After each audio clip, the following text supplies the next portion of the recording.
Every lie you told, just give me more fire.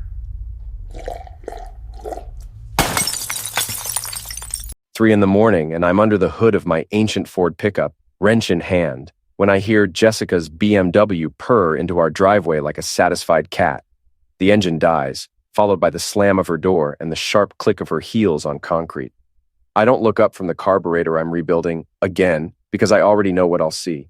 My wife of 14 years stumbling toward our front door, reeking of wine and lies. "Don't ask me stupid questions, Nick," she snaps before I even open my mouth. "It's none of your business where I was." That's when she sees her, Ms. Patel, my lawyer, sitting in the passenger seat of my truck with a stack of business insurance papers spread across her lap. We'd been going over the fine print for my restoration company when Jessica's headlights swept across us. Jessica's jaw drops like a broken hinge. Her face goes white, then green, then she crumples to the asphalt in a dead faint. Miss Patel raises an eyebrow. Not the lap dance she imagined, I take it. I can't help but grin. Welcome to Millbrook, Florida, where everyone knows everyone's business, except me, apparently. This sun-bleached suburb south of Tampa is the kind of place where secrets spread faster than hurricane warnings. Peeling paint on every third house, overgrown lawns, and neighbors who know what you had for breakfast before you finish eating it. Jessica and I moved here when Ellie was born, back when we thought we'd grow old together in this little slice of paradise. Now the paradise feels more like purgatory, and I'm starting to think I'm the only one who didn't get the memo about our marriage being over. Ms. Patel helps me get Jessica inside and onto the couch. She comes to with a groan and a glare that could melt steel. "What the heck is she doing here?" Jessica demands, pointing at my lawyer like she's some kind of disease. "Business," I say simply. "You know, that thing I do to keep food on our table while you're out doing whatever it is you do until 3 a.m. Jessica's eyes narrow. She's still beautiful at 36, all sharp angles and calculated perfection. Her auburn hair is perfectly styled even after a night of God knows what, and her makeup is suspiciously fresh for someone who's been working late. Again. I was at a company dinner, she lies smoothly. You know how these corporate events run long. On a Monday night? Some of us have careers that matter, Nick. Some of us don't spend our days playing with old furniture and pretending it's important. That stings, but I've heard worse from her lately. My restoration business might not be glamorous, but it pays the bills and keeps me sane. There's something honest about bringing old things back to life, making them beautiful again, unlike my marriage, which seems determined to rot from the inside out. Miss Patel clears her throat. I should go. Nick, we'll finish this tomorrow. After she leaves, Jessica and I stand in our living room like two boxers waiting for the bell. The silence stretches until I can hear the old house settling around us, creaking like tired bones. How long? I ask finally. How long what? How long have you been screwing, Derek? Her face doesn't change, which tells me everything I need to know. An innocent woman would have exploded with outrage. A guilty one just looks tired. You're paranoid, she says, but there's no heat in it. Maybe you should see someone about that. She walks upstairs, leaving me alone with the smell of her perfume and another man's cologne. I know that scent. Derek Morrison, her coworker at Pinnacle Solutions. 33 years old, drives a leased Mustang, and apparently has a thing for other men's wives. I pour myself 3 fingers of bourbon and sit in my recliner, thinking about the key card I found in Jessica's purse last week. Not for any hotel we'd been to together. The receipt was even better. $500 dinner for 2 at Romano's, the fancy Italian place downtown. I haven't been to Romano's since our anniversary 3 years ago, and Jessica claimed she was working late that night. The GPS log from her car told a different story. Her BMW had spent 4 hours in the parking lot of the Grandview Hotel, right next to Derek's Mustang. Technology is a beautiful thing when your wife thinks you're too stupid to figure out how it works. I finish my bourbon and head upstairs.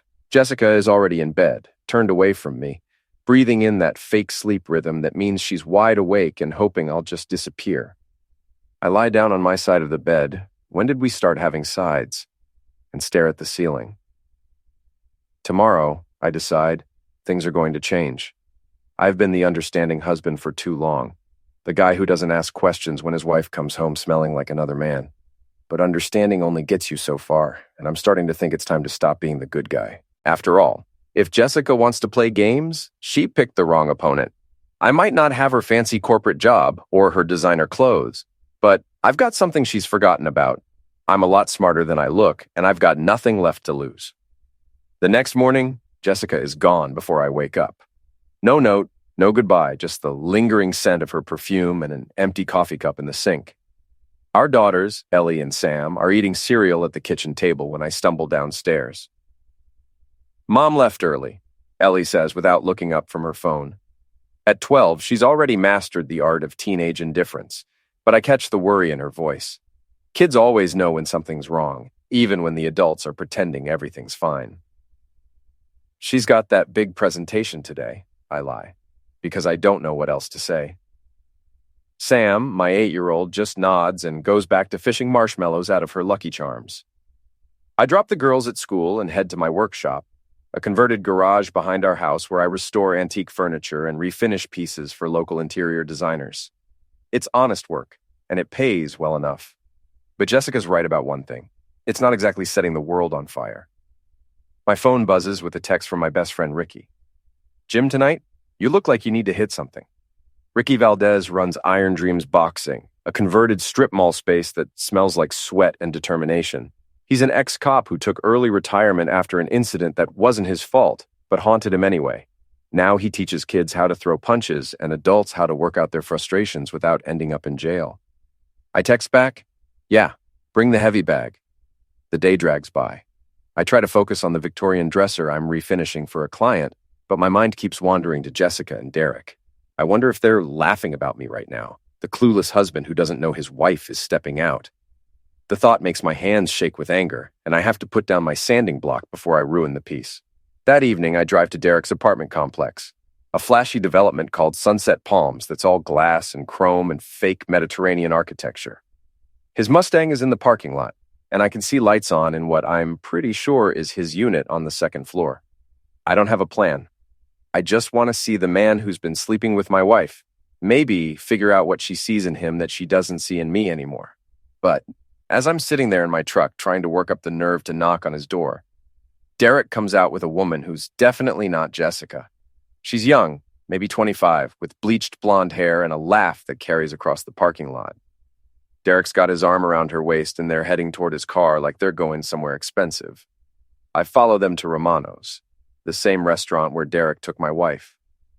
I park across the street and watch through the window as they settle into a corner booth. Derek's all smiles and charm, playing the same game he played with Jessica. The bastard's got a type, apparently. Married women and young girls who don't know any better. That's when I get my first real idea for revenge. I don't sleep that night. Instead, I lie in bed next to Jessica, listening to her breathe and planning. By morning, I've got the beginnings of a strategy. And for the first time in months, I feel like myself again. Jessica's already gone when I get up. Another early meeting, she claims in a note on the kitchen counter. I get the girls ready for school and drop them off, then head straight to the bank. "I'd like to open a new checking account," I tell the teller, a middle-aged woman with kind eyes and a nameplate that reads, Mrs. Chen, just in my name. It takes an hour to transfer half our joint savings into my new account. Legally, it's my right. I earned the money, after all. But I know Jessica's going to lose her mind when she finds out. That's the point. Next stop is Iron Dreams. Ricky's in the office going over membership applications when I walk in. "You look like heck," he says by way of greeting. "Feel like it too. I need to start training again." Ricky leans back in his chair and studies me. We've been friends since high school, and he knows me well enough to read between the lines. This about Jessica? This is about me remembering who I used to be before I became a doormat. He nods slowly. Fair enough. But if you're thinking about doing something stupid, I'm thinking about doing something smart. There's a difference. Ricky unlocks the equipment room and pulls out a pair of gloves that have seen better days. Then let's see if you remember how to throw a punch. I spend 2 hours working the heavy bag, and by the time I'm done, my knuckles are raw and my shoulders are screaming, but I feel better than I have in years. There's something about hitting things that clears the head, makes the world make sense again. That afternoon, I'm back in my workshop when my phone rings. Jessica's name flashes on the screen. "What the heck did you do?"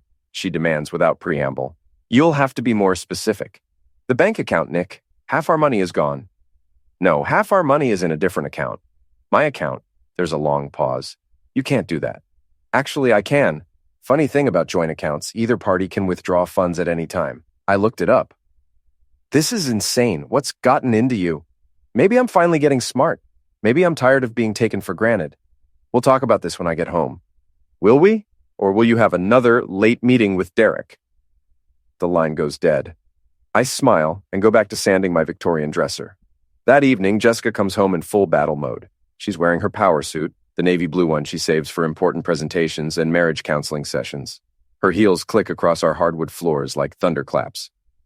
We need to talk, she announces. Sure. How was your day? Did you and Derek have a nice lunch? Her face doesn't change, but I see her jaw tighten. I don't know what you think you know. I know about the hotel. I know about Romano's. I know about the lies. She sits down across from me at our kitchen table, the same table where we used to eat breakfast together as a family, back when we were actually a family. Okay, she says finally. Maybe we've grown apart. Maybe we need to figure out what we want. What I want is my wife to stop screwing her coworker. Don't be crude. Don't be a cheater. We stare at each other across the table, and I realize this is the most honest conversation we've had in years. It's also probably our last. I want you to move out, Jessica says quietly. This is my house. Our house? Actually, no. I owned this house before we got married. It's in my name only. You want someone to move out? Call Derek. I'm sure he's got room. Jessica's face goes white. She hadn't thought of that. Hadn't bothered to check the deed. For all her corporate smarts, she's made a fundamental error. She's underestimated her opponent. You bastard, she whispers. I prefer husband. But I guess that's not fashionable anymore. She storms upstairs, and I hear her on the phone, probably calling Derek or her lawyer or her mother. It doesn't matter. I've drawn first blood, and it feels good. The next few days pass in a cold war of silence and slammed doors. Jessica sleeps in the guest room and leaves early every morning. The girls sense the tension but don't ask questions, which breaks my heart. They shouldn't have to live like this, walking on eggshells in their own home. Friday night, there's a charity gala at the Millbrook Community Center, one of those local events where everyone dresses up and pretends to care about whatever cause is fashionable this year. Jessica and I are supposed to go together, representing the respectable married couples of our little suburb. Instead, I go alone. The community center is decorated with balloons and streamers, and there's a DJ playing music that was popular when I was in high school. I grab a beer from the cash bar and find a corner where I can watch the crowd without being obvious about it. That's when I see them. Jessica and Derek walk in together, not quite holding hands, but close enough that everyone will notice. She's wearing a red dress I've never seen before, something expensive and clingy that shows off her figure. Derek's in a suit that probably cost more than I make in a month. They work the room like a team, chatting with other couples, laughing at jokes that aren't funny, playing the part of the perfect pair. Jessica introduces Derek as her colleague, but the way she touches his arm when she talks tells a different story. I finish my beer and order another, then another. By the time they make it to my corner of the room, I'm feeling no pain and ready for whatever comes next. Nick! Jessica's voice is bright and fake, the tone she uses when she's trying to convince people everything's fine. I didn't expect to see you here. Wouldn't miss it. Love a good charity event. What's this one for again? Homeless puppies, orphaned children, cheating wives? Derek steps forward, all puffed up and protective. I think you've had enough to drink. I think you've had enough of my wife. The conversation around us stops. People are starting to stare, and Jessica's face is turning red. This is exactly what she was afraid of. A public scene that will have the whole town talking by morning. Let's go outside, Derek suggests, trying to play the reasonable one. Great idea. I could use some fresh air. We walk out to the parking lot, Jessica trailing behind us like she's not sure whose side she's on. The night air is warm and humid, heavy with the promise of rain. Look, Derek says, I know this is awkward. Awkward? That's what you call screwing another man's wife awkward? It's not like that. What's it like then? True love? A meeting of minds? Or do you just get off on taking things that don't belong to you? Derek's face hardens. Maybe if you'd been a better husband, she wouldn't have needed someone else. That's when I hit him. It's not a great punch.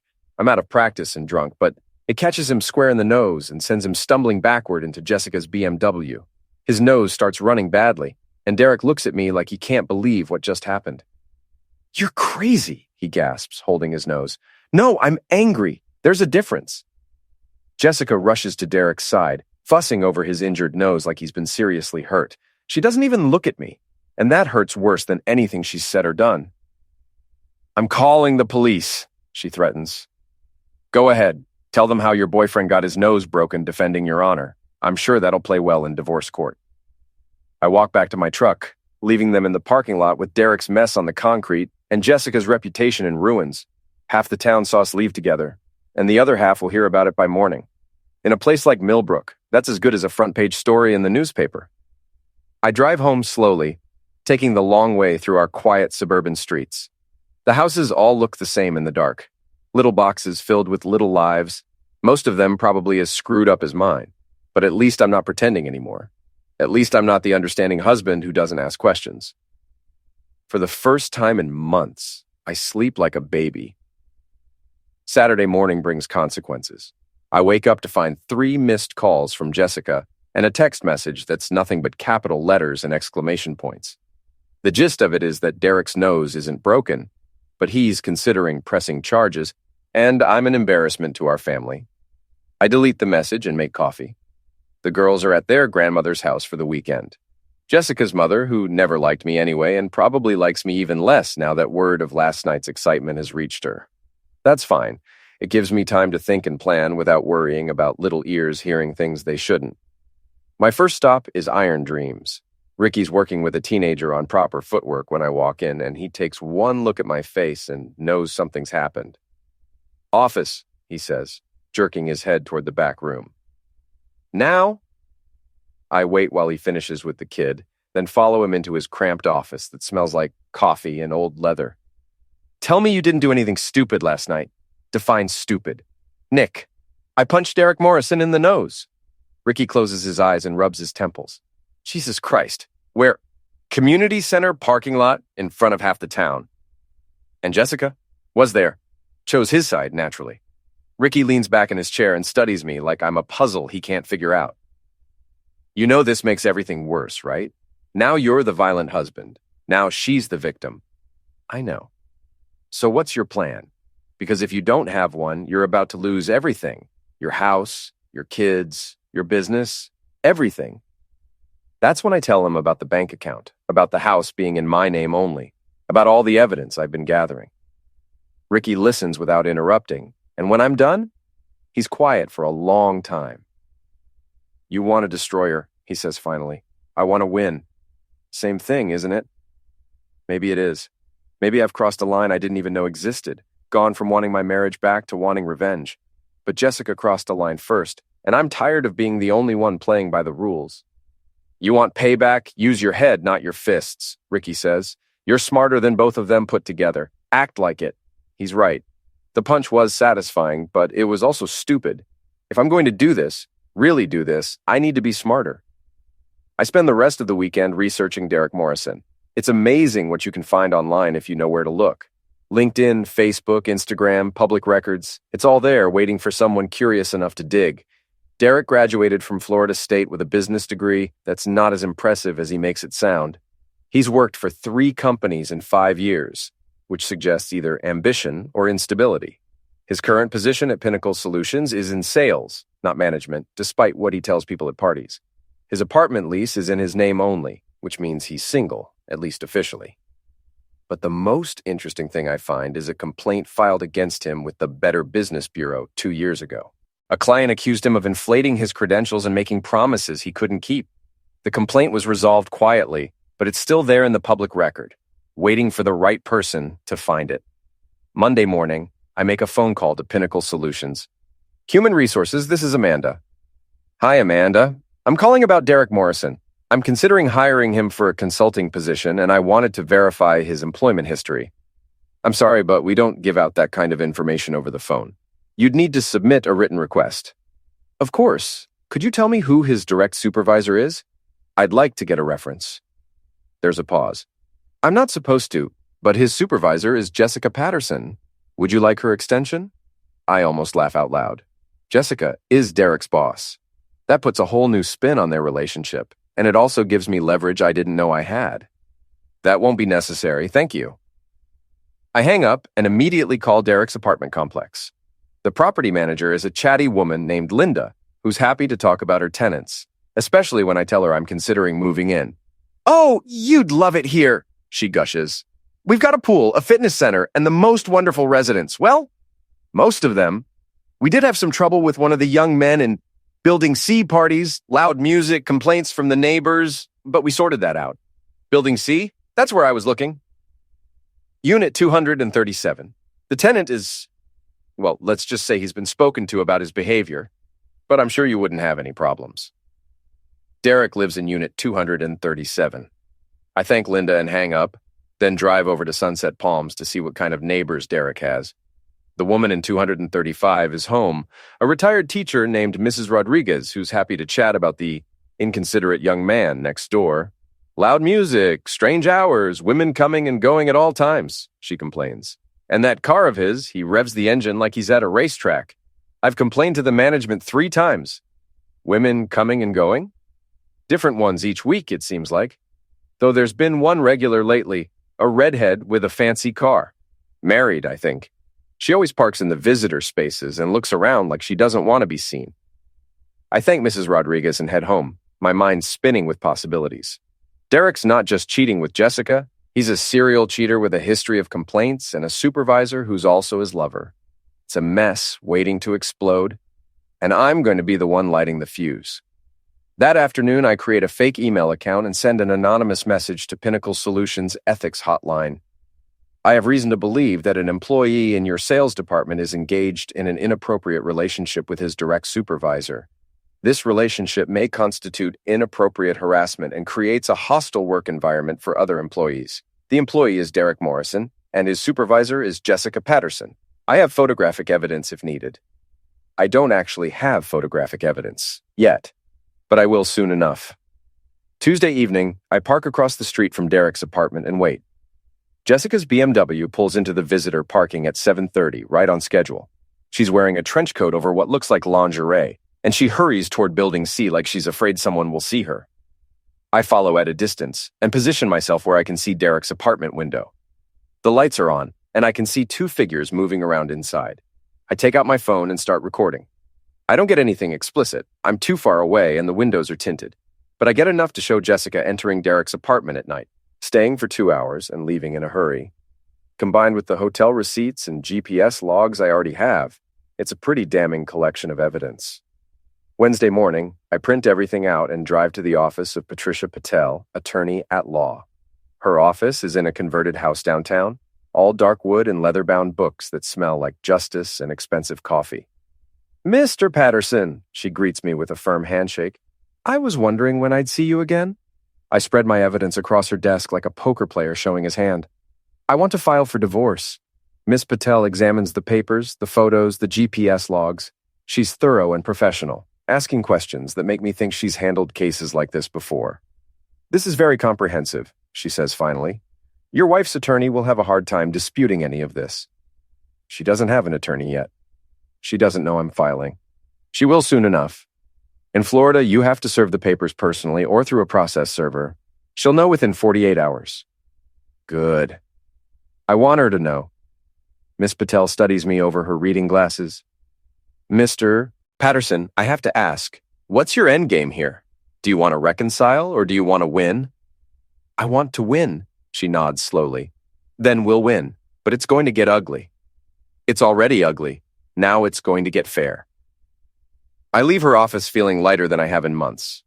For the first time since this whole mess started, I'm not reacting to Jessica's moves. I'm making my own.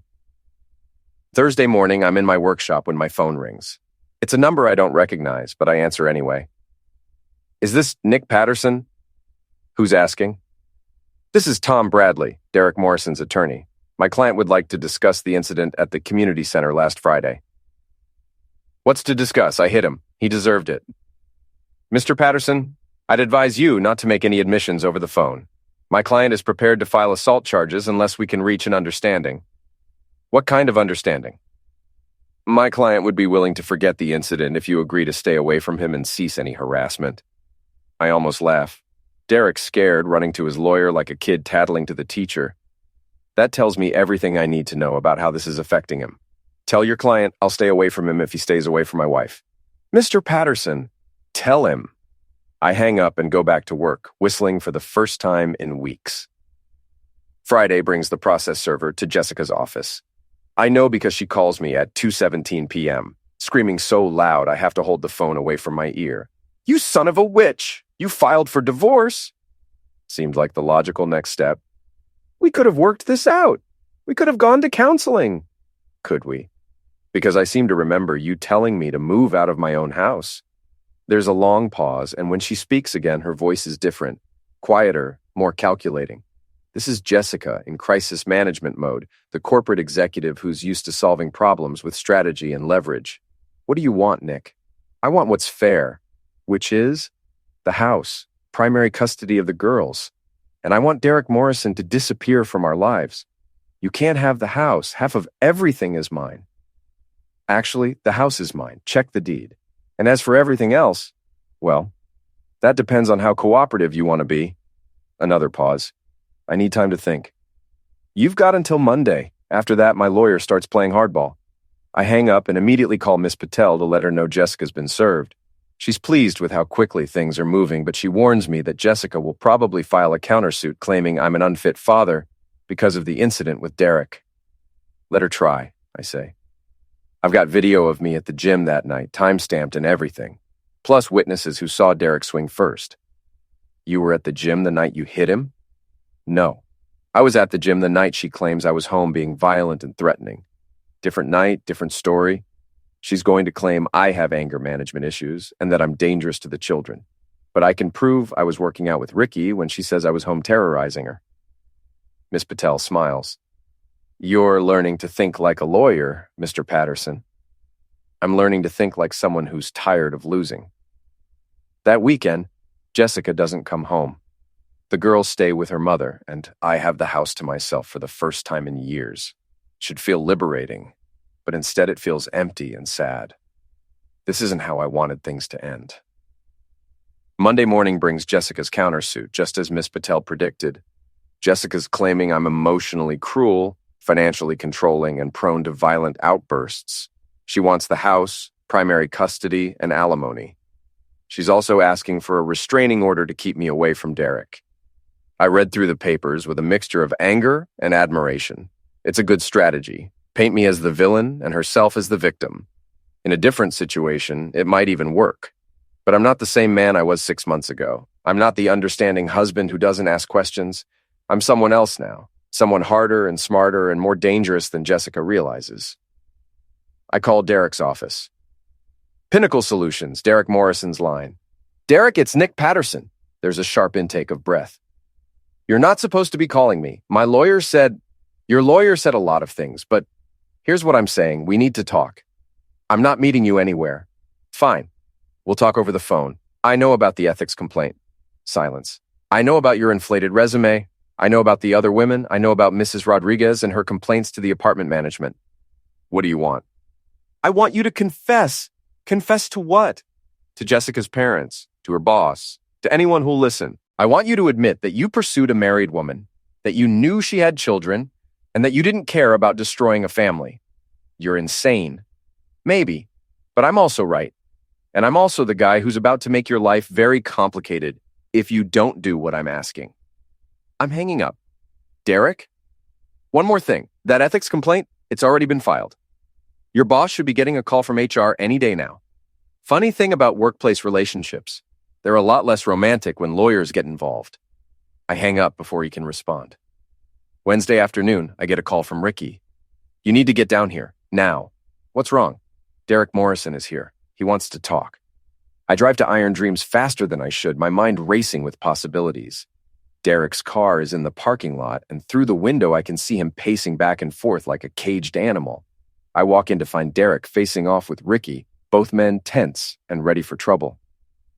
"He says he wants to settle this like men," Ricky explains. I told him that was a bad idea. Derek looks terrible. His nose is still slightly swollen from our encounter, and his eyes are red and tired like he hasn't been sleeping. His expensive suit is wrinkled, and his usually perfect hair is disheveled. "You want to ruin my life?" he demands.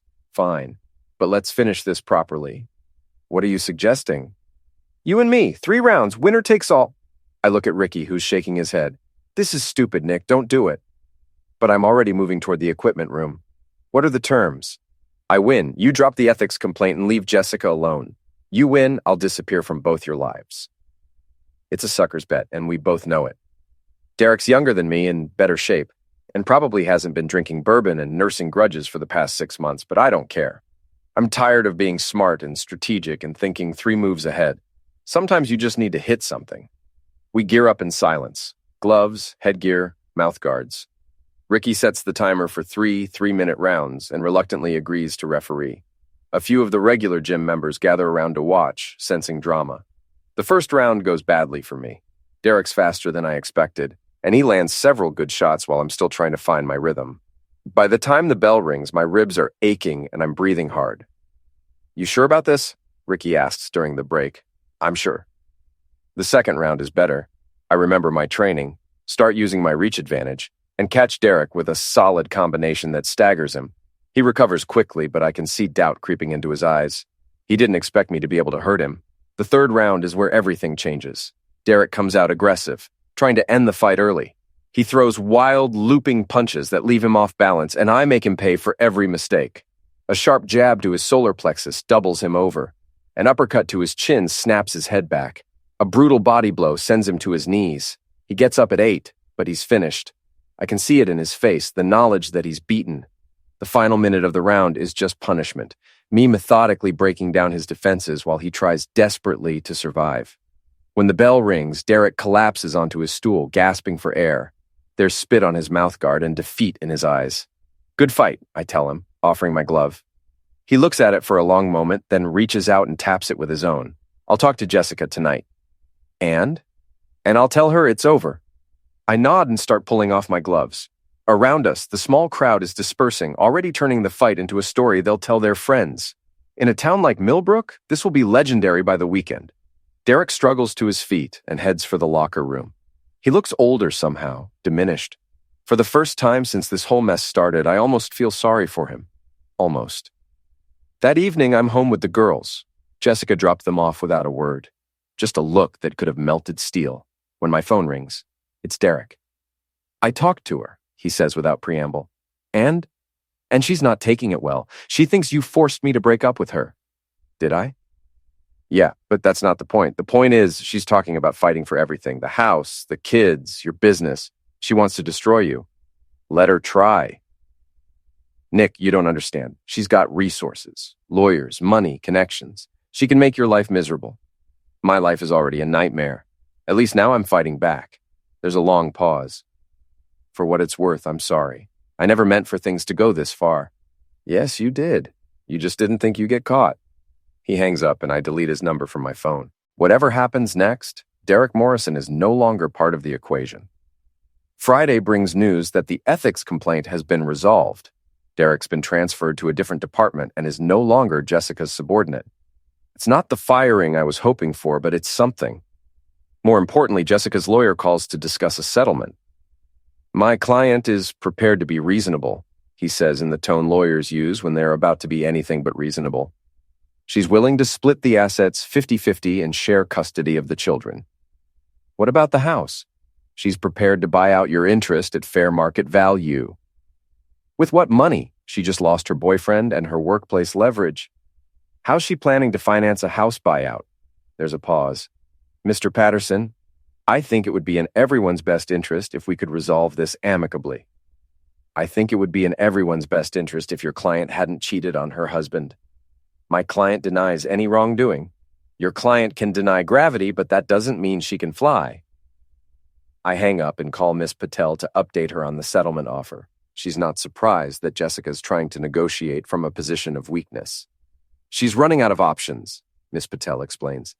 The ethics complaint damaged her at work. Derek's out of the picture, and she's facing a divorce where she's clearly the guilty party. She's going to get desperate.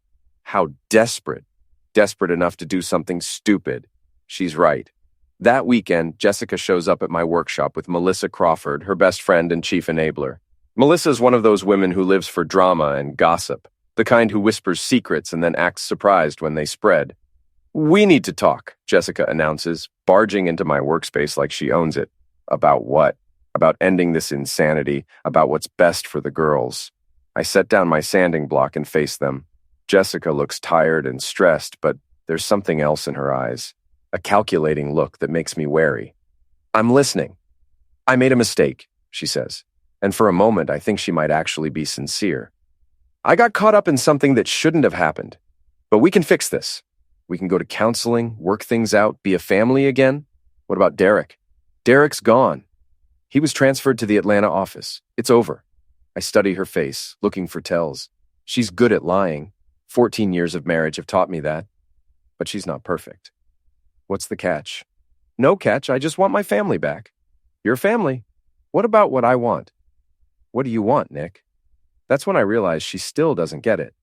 She still thinks this is about hurt feelings and wounded pride, something that can be fixed with apologies and promises. She doesn't understand that she's fundamentally changed who I am, turned me into someone harder and less forgiving. I want a divorce, I say simply. Jessica's face crumples, but Melissa steps forward with fire in her eyes. You're making a mistake, she hisses. Jessica's a good woman, and you're throwing away the best thing that ever happened to you. The best thing that ever happened to me was my daughters. Jessica was just along for the ride. That's when Melissa drops her bombshell. You want to know why Jessica had an affair? Because you're boring, Nick. You're a boring little man with a boring little business who never gave her what she needed. And what did she need? Excitement, passion, someone who could keep up with her. Someone like Derek? Someone like Derek. I nod slowly, pieces falling into place. How long have you known Derek, Melissa? She blinks, caught off guard by the question. What? Simple question, how long have you known Derek Morrison? I don't, because I've been doing some research. Derek worked at Morrison Financial before Pinnacle Solutions. Guess who else worked at Morrison Financial? Guess who introduced Derek to Jessica at that company Christmas party 2 years ago? Jessica's face goes white. Nick, you set this up, I say to Melissa. You introduced your married friend to a man you knew was a player. Why? Melissa's composure finally cracks. You don't know what you're talking about. I know exactly what I'm talking about. This was never about Jessica being unhappy. This was about you being jealous. The silence stretches between us like a taut wire. Jessica's looking back and forth between Melissa and me, finally starting to understand that she's been played. Get out, I say quietly. Nick, Jessica starts. Both of you, get out of my workshop, get off my property, and don't come back. They leave without another word, but I can hear them arguing in the driveway. Jessica's finally figuring out that her best friend has been manipulating her for years, and Melissa's running out of lies to tell.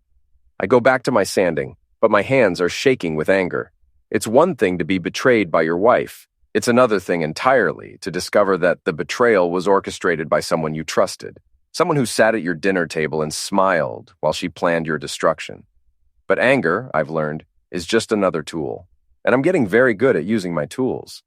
The Millbrook Community Center hasn't seen this much excitement since the Great Bake-Off scandal of 2018. Tonight's the annual spring fundraiser, and half the town is here, dressed in their best clothes and ready to bid on silent auction items that nobody really wants but everyone feels obligated to support. I'm wearing my only good suit, the navy blue one I bought for our wedding 14 years ago. It still fits, barely, and it makes me feel like someone I used to be, someone confident and optimistic who believed in happy endings. Jessica's here too, of course. She's across the room with her parents, playing the role of the wronged wife with an Academy Award-worthy performance. She's wearing black, which is either mourning attire or a declaration of war. With Jessica, it's hard to tell the difference. Melissa's nowhere to be seen, which is interesting. After our confrontation in my workshop last week, she's apparently decided to make herself scarce. Smart woman. I work the room slowly, shaking hands and making small talk with neighbors I've known for years. Everyone's being polite, but I can feel the undercurrent of gossip and speculation. They all know about the divorce, about the fight at the community center, about Derek's mysterious transfer to Atlanta. In a town this small, secrets have a half-life of about 20 minutes. Nick Patterson, you old dog. I turn to find Tom Bradley approaching with a beer in his hand and a grin on his face. Tom runs the local hardware store and sponsors the Little League team where my daughters play softball. Tom, how's business? Can't complain, though I hear you might be in the market for a new place soon. Word travels fast in Millbrook. We'll see. Well, if you need anything, tools, supplies, a shoulder to cry on, you know where to find me. I appreciate the support, but I'm not here to network or gather sympathy votes. I'm here for something else entirely. At 8 o'clock, Mayor Davidson takes the microphone to thank everyone for coming and to introduce the evening's featured speaker, someone who's apparently made a generous donation to the library renovation fund. I'm only half listening until I hear my name. And so it's my pleasure to introduce Nick Patterson, who will be presenting a check for $5,000 to help us build the new children's reading room. The crowd applauds politely, but I can see confusion on their faces. I haven't told anyone about the donation, and $5,000 is more money than most people in Millbrook see at one time. I walk to the front of the room, taking my time, letting the suspense build. Jessica's staring at me with something between curiosity and alarm. She knows I don't have $5,000 to throw around, or at least she thinks she knows. Thank you, Mayor Davidson, I say, taking the microphone.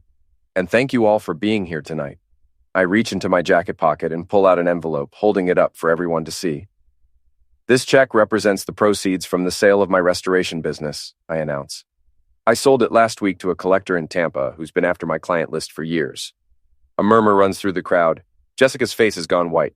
Now, some of you might be wondering why I'd sell a successful business. The answer is simple. I'm starting over. New business, new life, new priorities. I open the envelope and pull out the check, making sure everyone can see the amount. But before I start over, I want to share something with all of you. A story about trust and betrayal, about the people we think we know and the secrets they keep. Jessica starts to stand, but her father puts a hand on her arm, holding her in place. They know what's coming, and they know there's no way to stop it. 2 years ago, my wife Jessica met a man named Derek Morrison at a Christmas party. Derek was charming, successful, and single, or at least he claimed to be single. What Jessica didn't know was that Derek had a history of pursuing married women. The room is dead silent now. Even the servers have stopped moving. What I didn't know was that the person who introduced them, Jessica's best friend Melissa Crawford, knew exactly what kind of man Derek was. In fact, Melissa had dated Derek herself just 6 months earlier. She knew he was a player, knew he targeted married women, and she introduced him to my wife anyway. Someone in the back of the room gasps. Melissa Crawford is well known in Millbrook, the kind of woman who organizes charity drives and knows everyone's business. The idea that she would deliberately sabotage her best friend's marriage is shocking even by small-town standards.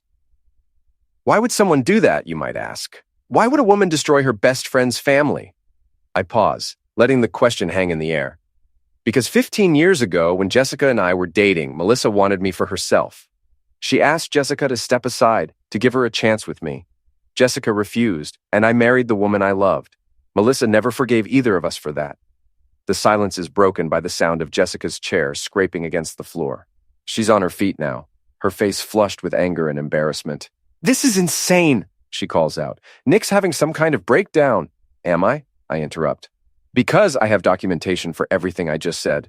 Phone records showing Melissa's calls to Derek before the Christmas party, text messages between them planning Jessica's seduction, even a recording of Melissa admitting her role in the affair. That last part is a bluff. I don't have a recording, but Jessica doesn't know that. She sinks back into her chair, defeated. The point of this story, I continue, is that sometimes the people who hurt us most are the ones we trust most. Sometimes the enemy isn't a stranger. It's someone who's been sitting at your dinner table for years, smiling while they plan your destruction. I fold the check and put it back in the envelope. I'm donating this money to the library because I want something good to come from all this pain. I want children to have a place where they can escape into stories that have happy endings, even when their real lives don't. I hand the envelope to Mayor Davidson and step away from the microphone. The applause is scattered and uncertain. People aren't sure if they should be clapping or calling for help. As I walk toward the exit, I pass Jessica's table. She's crying now, tears streaming down her face. But I don't feel the satisfaction I expected. Instead, I feel empty, hollowed out by months of anger and planning and revenge. "Nick," she whispers as I pass. "Please." I stop and look down at her. "You want to know the really sad part, Jess? If you'd just been honest with me, if you told me you were unhappy instead of sneaking around, we might have been able to fix this. But you chose lies and betrayal instead. You chose Melissa's poison over our marriage. I didn't know. Yes, you did. Deep down, you knew exactly what kind of person she was. You just didn't care because it gave you permission to do what you wanted to do anyway. I leave her there, surrounded by the wreckage of her reputation and the whispers of people who used to respect her. Outside, the night air is warm and humid, heavy with the promise of rain. My phone buzzes with a text message from Miss Patel. Saw the news about your speech on Facebook. Brilliant strategy. Jessica's lawyer called. They want to settle immediately. I delete the message without responding. I'm tired of strategies and lawyers and settlements. I just want it to be over. The next morning brings consequences. My phone starts ringing at 6 a.m. Reporters from the Tampa Bay Times and local TV stations who've heard about my public confession and want interviews. I let them all go to voicemail. By noon, the story's gone viral on social media. #Millbrook betrayal is trending on Twitter, and someone's posted video of my speech on YouTube. The comments are brutal. Half the people calling me a hero for exposing the truth. The other half calling me a vindictive ex-husband who destroyed his family for revenge. They're both right. Jessica calls at 2 o'clock, her voice hoarse from crying. The girls saw the video, she says without preamble. Ellie's asking questions I don't know how to answer. Tell her the truth. What truth? That their father destroyed their mother's life in front of the entire town? Tell her that their mother made choices that had consequences. Tell her that actions matter, that trust matters, that families are built on honesty. You've ruined everything. No, Jess, you ruined everything. I just made sure everyone knew about it. She hangs up, and I sit in my empty house, surrounded by the silence of a life that's been stripped down to its essential elements. No wife, no business, no illusions about happy endings. Just me and the truth and the knowledge that I've become someone I don't entirely recognize. But maybe that's not such a bad thing. Maybe the man I used to be, the understanding husband who didn't ask questions, was never strong enough to survive what Jessica put him through. Maybe I had to become someone harder, someone willing to fight fire with fire. The doorbell rings, interrupting my brooding. I open it to find Ellie and Sam on my front porch, their overnight bags in their hands, and uncertainty in their eyes. Mom said we could stay with you for a while, Ellie says. If that's okay. I look at my daughters, really look at them, and see myself reflected in their faces. They're confused and hurt and trying to make sense of a world that's suddenly become very complicated. It's more than okay, I tell them. It's perfect. As they carry their bags upstairs to their rooms, I realize that maybe I haven't lost everything after all. Maybe the most important things, the things that really matter, are still here, still mine, still worth fighting for. My phone buzzes with another text from Miss Patel. Jessica's agreed to all terms, house, custody, everything. She just wants it over. Congratulations, you won. I delete the message and look around my house. My house now, officially and completely. It should feel like victory, but it just feels like survival. Outside, it's starting to rain, the kind of sudden downpour that's common in Florida. I stand at my front window and watch the water wash over our quiet suburban street, cleaning away the dust and debris of another day. Tomorrow, I'll start rebuilding. New business, new routines, new life with my daughters at the center of it all. I'll teach them that actions have consequences, that trust is earned, and that sometimes you have to fight for what matters most. But tonight, I'll just stand here in the rain and remember what it felt like to be married, to believe in forever, to trust someone completely. I'll mourn the man I used to be and accept the man I've become. They call me the villain now, the husband who destroyed his cheating wife in front of the whole town. Maybe they're right. Maybe I crossed a line somewhere between discovery and revenge, became someone harder and less forgiving than I ever intended to be. But if wearing the villain's crown means my daughters get to grow up in a house built on truth instead of lies, then I'll wear it proudly. If being the bad guy means never again being the fool who doesn't ask questions, then so be it. Jessica can keep Derek's memory and Melissa's friendship and whatever's left of her reputation. I already took everything else. And as for my ex-wife, she can keep her secrets and her tears and her regrets. I already have what I came for. My daughters, my house, and my self-respect. The rain pounds against my windows like applause, and I smile for the first time in months.